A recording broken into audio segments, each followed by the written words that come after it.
Scan, link, home/. Link, complete works/link, volume 2/link, practical Vedanta and other lectures/link, edit. Heading Level 2 Practical Vedanta Part 4, delivered in London, the 18th of November 1896. We have been dealing more with the universal so far. This morning I shall try to place before you the Vedantic ideas of the relation of the particular to the universal. As we have seen, in the dualistic form of Vedic doctrines, the earlier forms, there was a clearly defined particular and limited soul for every being. There have been a great many theories about this particular soul in each individual, but the main discussion was between the ancient Vedantists and the ancient Buddhists. The former believing in the individual soul as complete in itself, the latter denying in toto the existence of such an individual soul. As I told you the other day, it is pretty much the same discussion you have in Europe as to substance and quality, one set holding that behind the qualities there is something as substance, in which the qualities in hell, and the other denying the existence of such a substance as being unnecessary, for the qualities may live by themselves. The most ancient theory of the soul, of course, is based upon the argument of self-identity, I am I, that the I of yesterday is the I of today. And the I of today will be the I of tomorrow, that in spite of all the changes that are happening to the body, I yet believe that I am the same I. This seems to have been the central argument with those who believed in a limited, and yet perfectly complete, individual soul. On the other hand, the ancient Buddhists denied the necessity of such an assumption. They brought forward the argument that all that we know, and all that we possibly can know, are simply these changes. The positing of an unchangeable and unchanging substance is simply superfluous, and even if there were any such unchangeable thing, we could never understand it. Nor should we ever be able to cognize it in any sense of the word. The same discussion you will find at the present time going on in Europe between the religionists and the idealists on the one side, and the modern positivists and agnostics on the other. One set believing there is something which does not change, of whom the latest representative is your Herbert Spencer, that we catch a glimpse of something which is unchangeable, and the other is represented by the modern Kantists and modern agnostics. Those of you who were interested a few years ago in the discussions between Herbert Spencer and Frederick Harrison might have noticed that it was the same old difficulty. The one party standing for a substance behind the changeful, and the other party denying the necessity for such an assumption. One party says we cannot conceive of changes without conceiving of something which does not change. The other party brings out the argument that this is superfluous, we can only conceive of something which is changing. And as to the unchanging, we can neither know, feel, nor sense it. In India this great question did not find its solution in very ancient times, because we have seen that the assumption of a substance which is behind the qualities, and which is not the qualities, can never be substantiated, nay, even the argument from self-identity, from memory, that I am the I of yesterday because I remember it, and therefore I have been a continuous something, cannot be substantiated.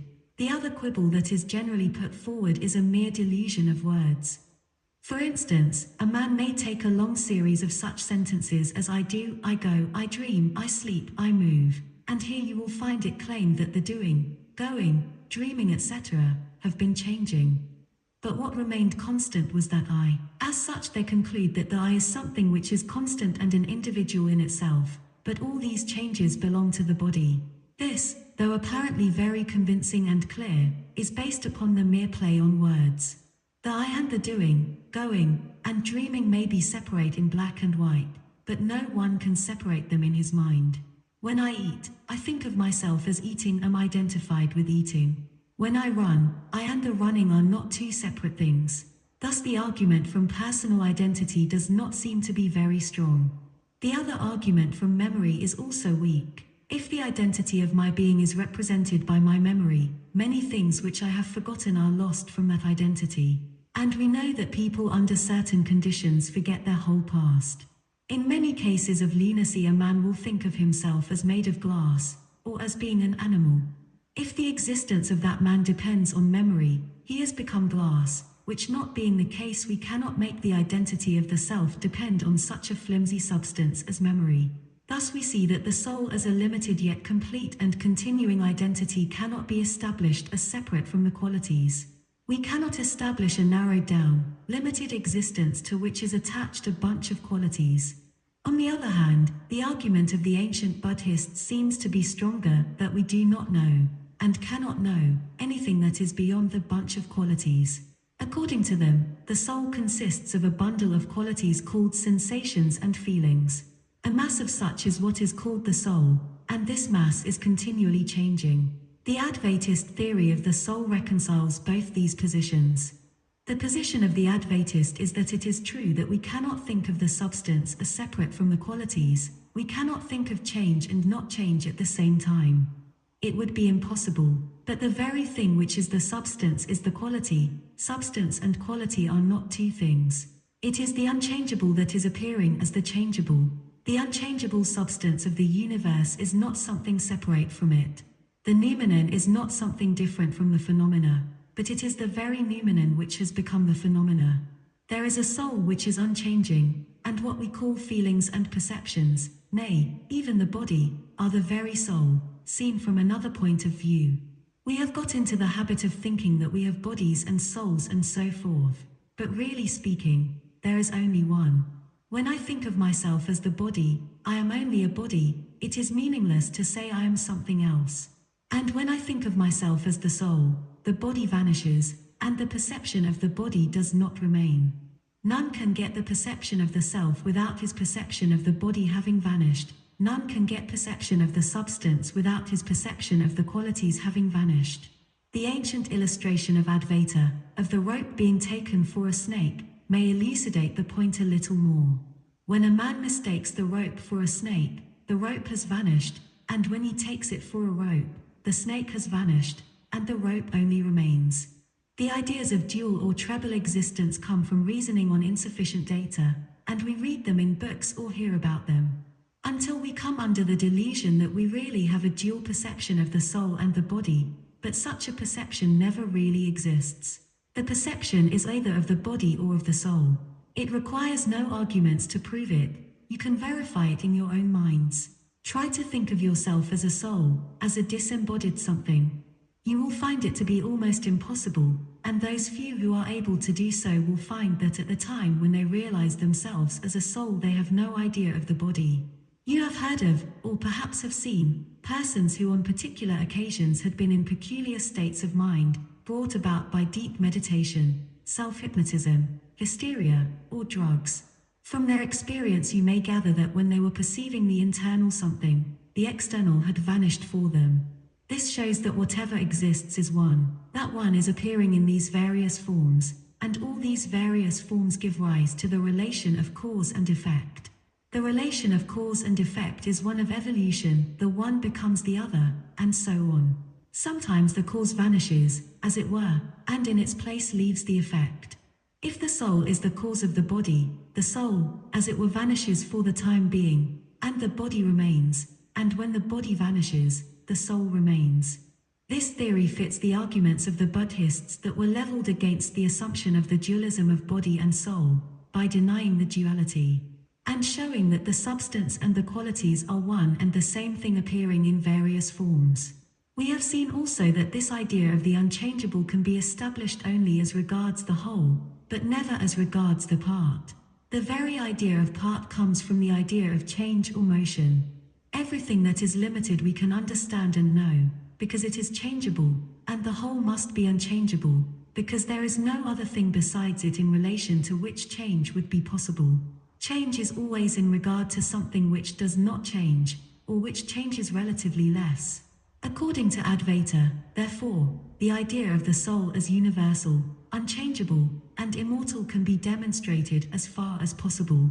The difficulty would be as regards the particular. What shall we do with the old dualistic theories which have such a hold upon us, and which we have all to pass through these beliefs in limited, little, individual souls?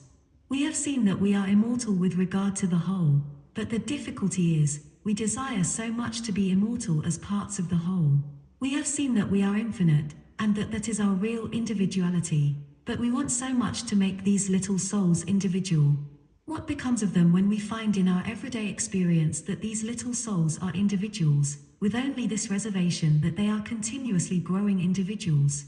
They are the same, yet not the same. The I of yesterday is the I of today, and yet not so, it is changed somewhat. Now, by getting rid of the dualistic conception, that in the midst of all these changes there is something that does not change, and taking the most modern of concept ions, that of evolution, we find that the I is a continuously changing, expanding entity. If it be true that man is the evolution of a mollusk, the mollusk individual is the same as the man, only it has to become expanded a great deal.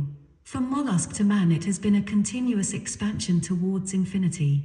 Therefore the limited soul can be styled an individual which is continuously expanding towards the infinite individual.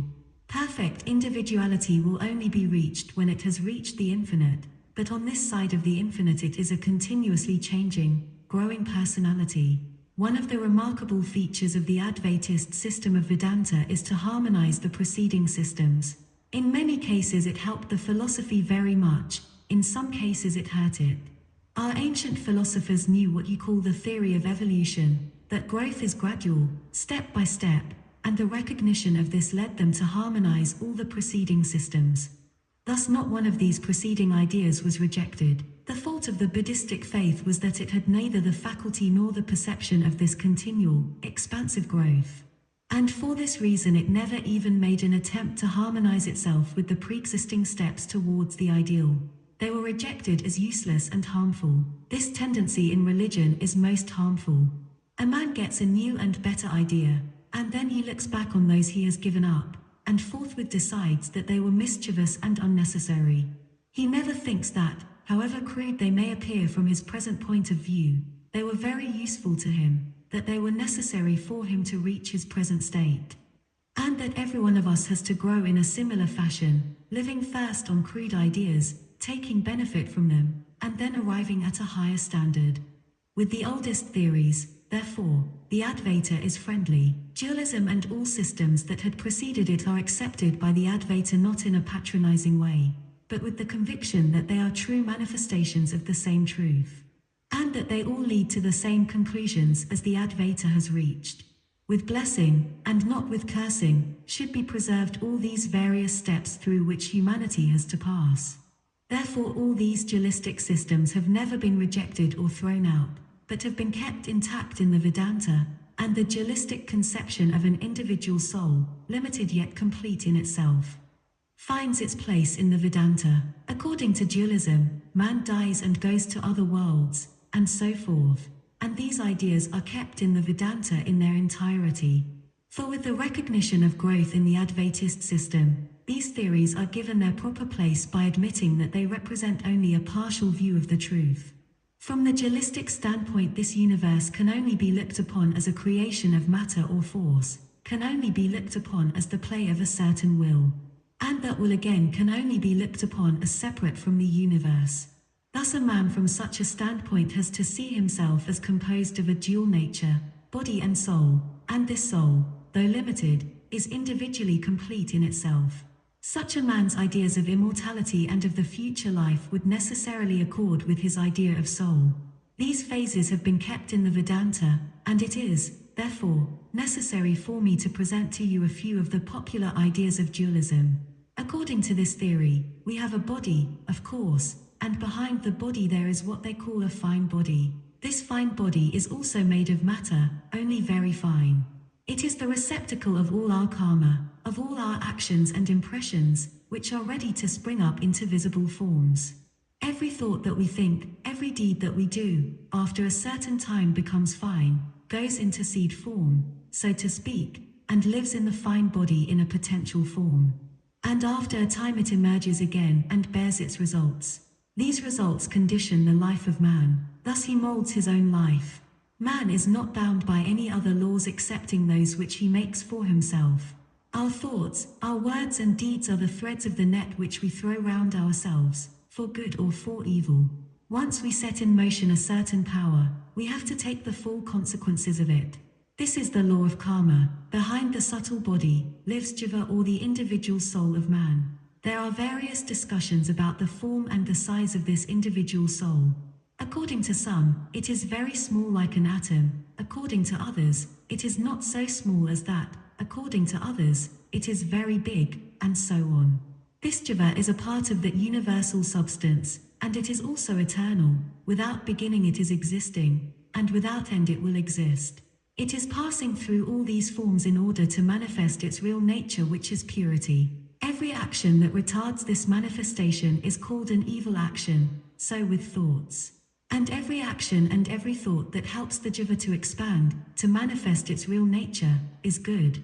One theory that is held in common in India by the crudest dualists as well as by the most advanced non-dualists is that all the possibilities and powers of the soul are within it, and do not come from any external source. They are in the soul in potential form, and the whole work of life is simply directed towards manifesting those potentialities.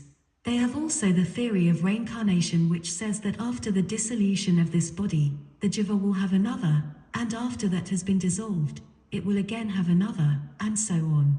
Either here or in some other worlds, but this world is given the preference, as it is considered the best of all worlds for our purpose.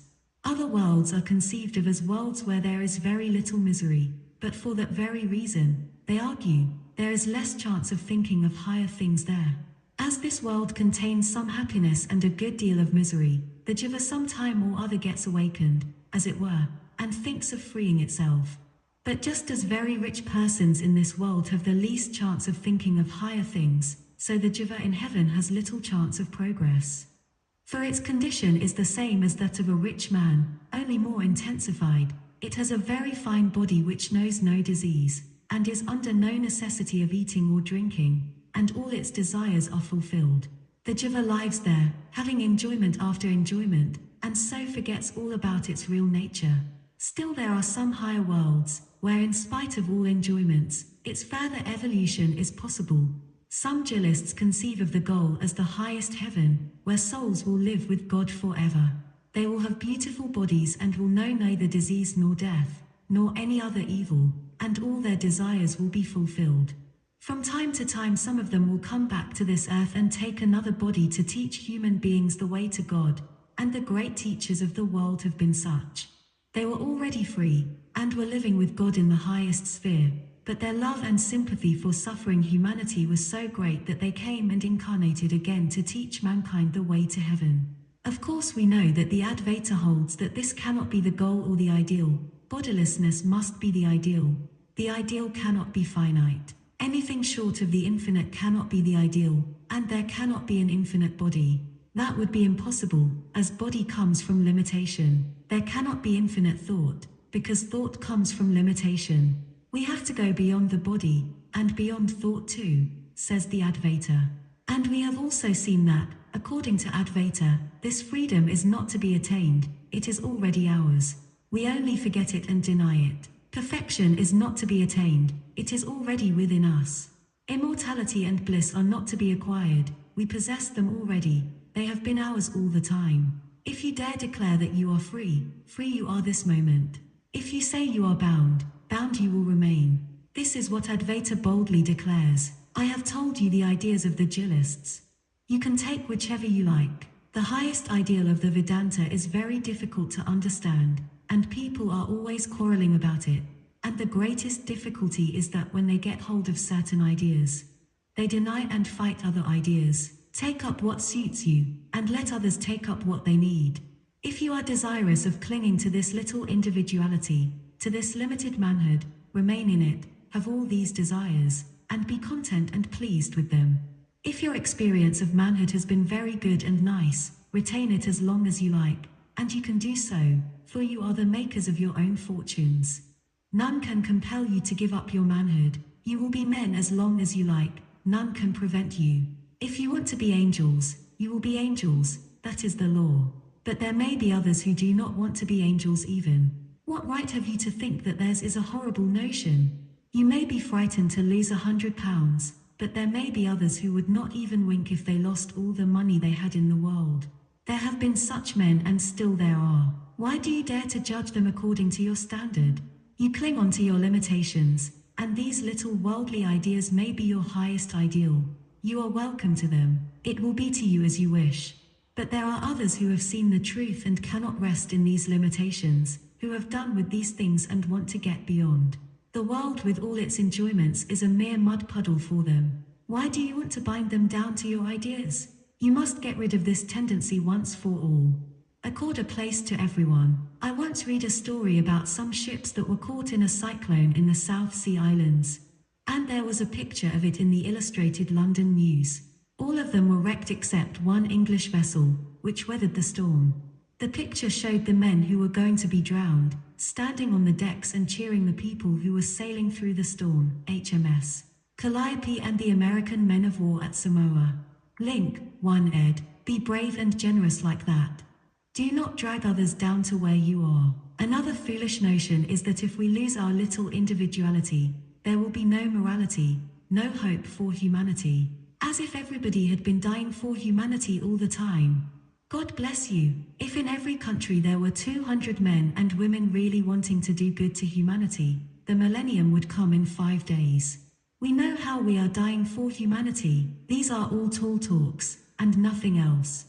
The history of the world shows that those who never thought of their little individuality were the greatest benefactors of the human race, and that the more men and women think of themselves, the less are they able to do for others. One is unselfishness, and the other selfishness. Clinging on to little enjoyments, and to desire the continuation and repetition of this state of things is utter selfishness. It arises not from any desire for truth. Its genesis is not in kindness for other beings, but in the utter selfishness of the human heart, in the idea, I will have everything, and do not care for anyone else. This is as it appears to me. I would like to see more moral men in the world like some of those grand old prophets and sages of ancient times who would have given up 100 lives if they could by so doing benefit one little animal. Talk of morality and doing good to others. Silly talk of the present time. I would like to see moral men like Gautama Buddha, who did not believe in a personal God or a personal soul, never asked about them, but was a perfect agnostic, and yet was ready to lay down his life for anyone, and worked all his life for the good of all, and thought only of the good of all. Well has it been said by his biographer, in describing his birth, that he was born for the good of the many, as a blessing to the many. He did not go to the forest to meditate for his own salvation. He felt that the world was burning, and that he must find a way out. Why is there so much misery in the world? Was the one question that dominated his whole life. Do you think we are so moral as the Buddha? The more selfish a man, the more immoral he is. And so also with the race. That race which is bound down to itself has been the most cruel and the most wicked in the whole world. There has not been a religion that has clung to this dualism more than that founded by the Prophet of Arabia. And there has not been a religion which has shed so much blood and been so cruel to other men. In the Quran there is the doctrine that a man who does not believe these teachings should be killed. It is a mercy to kill him. And the surest way to get to heaven, where there are beautiful auras and all sorts of sense enjoyments, is by killing these unbelievers. Think of the bloodshed there has been in consequence of such beliefs. In the religion of Christ there was little of crudeness. There is very little difference between the pure religion of Christ and that of the Vedanta. You find there the idea of oneness, but Christ also preached dualistic ideas to the people in order to give them something tangible to take hold of, to lead them up to the highest ideal. The same prophet who preached, Our Father which art in heaven, also preached, I and my Father are one. And the same prophet knew that through the Father in heaven lies the way to the I and my Father are one. There was only blessing and love in the religion of Christ, but as soon as crudeness crept in, it was degraded into something not much better than the religion of the Prophet of Arabia. It was crudeness indeed, this fight for the little self, this clinging on to the I, not only in this life, but also in the desire for its continuance even after death. This they declare to be unselfishness, this the foundation of morality. Lord help us, if this be the foundation of morality. And strangely enough, men and women who ought to know better think all morality will be destroyed if these little selves go and stand aghast at the idea that morality can only stand upon their destruction. The watchword of all well-being, of all moral good is not I but thou. Who cares whether there is a heaven or a hell? Who cares if there is a soul or not? Who cares if there is an unchangeable or not? Here is the world, and it is full of misery. Go out into it as Buddha did, and struggle to lessen it or die in the attempt. Forget yourselves, this is the first lesson to be learned, whether you are a theist or an atheist, whether you are an agnostic or a Vedantist, a Christian or a Mohammedan. The one lesson obvious to all is the destruction of the little self and the building up of the real self. Two forces have been working side by side in parallel lines. The one says I, the other says not I. Their manifestation is not only in man but in animals, not only in animals but in the smallest worms. The tigress that plunges her fangs into the warm blood of a human being would give up her own life to protect her young. The most depraved man who thinks nothing of taking the lives of his brother men will, perhaps, sacrifice himself without any hesitation to save his starving wife and children. Thus throughout creation these two forces are working side by side. Where you find the one, you find the other too. The one is selfishness, the other is unselfishness. The one is acquisition, the other is renunciation. The one takes, the other gives. From the lowest to the highest, the whole universe is the playground of these two forces. It does not require any demonstration, it is obvious to all. What right has any section of the community to base the whole work and evolution of the universe upon one of these two factors alone, upon competition and struggle? What right has it to base the whole working of the universe upon passion and fight, upon competition and struggle? That these exist we do not deny, but what right has anyone to deny the working of the other force? Can any man deny that love, this not I, this renunciation is the only positive power in the universe? That other is only the misguided employment of the power of love. The power of love brings competition. The real genesis of competition is in love. The real genesis of evil is in unselfishness. The creator of evil is good, and the end is also good. It is only misdirection of the power of good. A man who murders another is, perhaps, moved to do so by the love of his own child. His love has become limited to that one little baby, to the exclusion of the millions of other human beings in the universe. Yet, limited or unlimited, it is the same love. Thus the motive power of the whole universe, in whatever way it manifests itself, is that one wonderful thing, unselfishness, renunciation, love, the real, the only living force in existence. Therefore the Vedantist insists upon that oneness. We insist upon this explanation because we cannot admit two causes of the universe. If we simply hold that by limitation the same beautiful, wonderful love appears to be evil or vile, we find the whole universe explained by the one force of love. If not, two causes of the universe have to be taken for granted, one good and the other evil, one love and the other hatred. Which is more logical? Certainly the one-force theory. Let us now pass on to things which do not possibly belong to dualism. I cannot stay longer with the dualists, I am afraid. My idea is to show that the highest ideal of morality and unselfishness goes hand in hand with the highest metaphysical conception, and that you need not lower your conception to get ethics and morality, but, on the other hand, to reach a real basis of morality and ethics you must have the highest philosophical and scientific concept ions. Human knowledge is not antagonistic to human well-being. On the contrary, it is knowledge alone that will save us in every department of life. In knowledge is worship. The more we know the better for us. The Vedantist says, the cause of all that is apparently evil is the limitation of the unlimited. The love which gets limited into little channels and seems to be evil eventually comes out at the other end and manifests itself as God. The Vedanta also says that the cause of all this apparent evil is in ourselves. Do not blame any supernatural being, neither be hopeless and despondent, nor think we are in a place from which we can never escape unless someone comes and lends us a helping hand. That cannot be, says the Vedanta. We are like silkworms, we make the thread out of our own substance and spin the cocoon, and in course of time are imprisoned inside. But this is not forever. In that cocoon we shall develop spiritual realization, and like the butterfly come out free.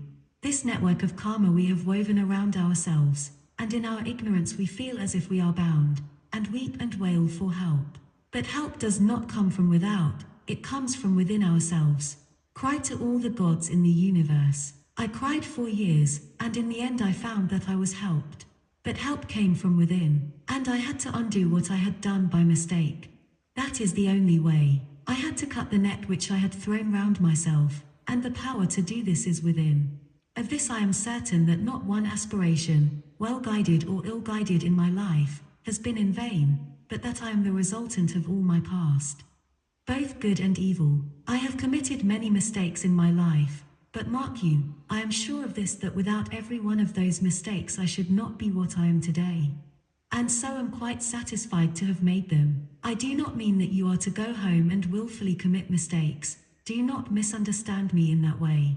But do not mope because of the mistakes you have committed, but know that in the end all will come out straight.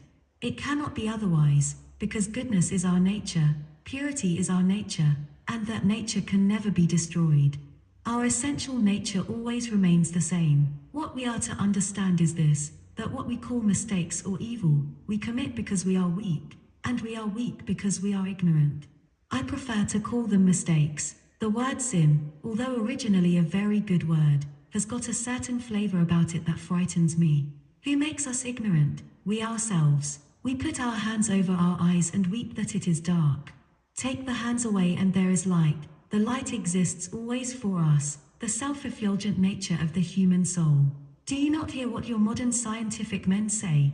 What is the cause of evolution? Desire. The animal wants to do something, but does not find the environment favorable, and therefore develops a new body.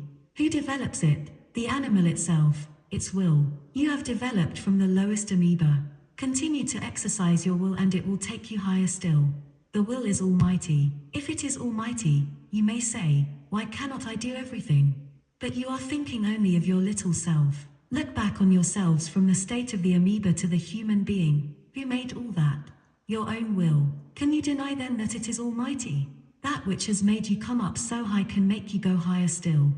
What you want is character, strengthening of the will. If I teach you, therefore, that your nature is evil, that you should go home and sit in sackcloth and ashes and weep your lives out because you took certain false steps, it will not help you, but will weaken you all the more, and I shall be showing you the road to more evil than good. If this room is full of darkness for thousands of years and you come in and begin to weep and wail, oh the darkness, will the darkness vanish? Strike a match and light comes in a moment. What good will it do you to think all your lives, oh, I have done evil, I have made many mistakes? It requires no ghost to tell us that. Bring in the light and the evil goes in a moment. Build up your character, and manifest your real nature, the effulgent, the resplendent, the ever pure, and call it up in everyone that you see. I wish that every one of us had come to such a state that even in the vilest of human beings we could see the real self within, and instead of condemning them, say, rise thou effulgent one, rise thou who art always pure, rise thou birthless and deathless, rise almighty, and manifest thy true nature. These little manifestations do not befit thee. This is the highest prayer that the Advaita teaches. This is the one prayer, to remember our true nature, the God who is always within us, thinking of it always as infinite, almighty, ever good, ever beneficent, selfless, bereft of all limitations. And because that nature is selfless, it is strong and fearless, for only to selfishness comes fear. He who has nothing to desire for himself, whom does he fear? And what can frighten him? What fear has death for him? What fear has evil for him? So if we are Advaitists, we must think from this moment that our old self is dead and gone. The old Mr., Mrs., and Miss so-and-so are gone. They were mere superstitions, and what remains is the ever pure, the ever strong, the almighty, the all-knowing, that alone remains for us, and then all fear vanishes from us. Who can injure us? The omnipresent. All weakness has vanished from us, and our only work is to arouse this knowledge in our fellow beings. We see that they too are the same pure self, only they do not know it. We must teach them, we must help them to rouse up their infinite nature. This is what I feel to be absolutely necessary all over the world. These doctrines are old, older than many mountains possibly. All truth is eternal. Truth is nobody's property, no race, no individual can lay any exclusive claim to it. Truth is the nature of all souls. Who can lay an special claim to it? But it has to be made practical, to be made simple, for the highest truths are always simple, so that it may penetrate every pore of human society. and become the property of the highest intellects and the commonest minds, of the man, woman, and child at the same time. All these ratiocinations of logic, all these bundles of metaphysics, all these theologies and ceremonies may have been good in their own time. But let us try to make things simpler and bring about the golden days when every man will be a worshipper. And the reality in every man will be the object of worship. Enter list, 1 of 1 level 1, caret, 1, link.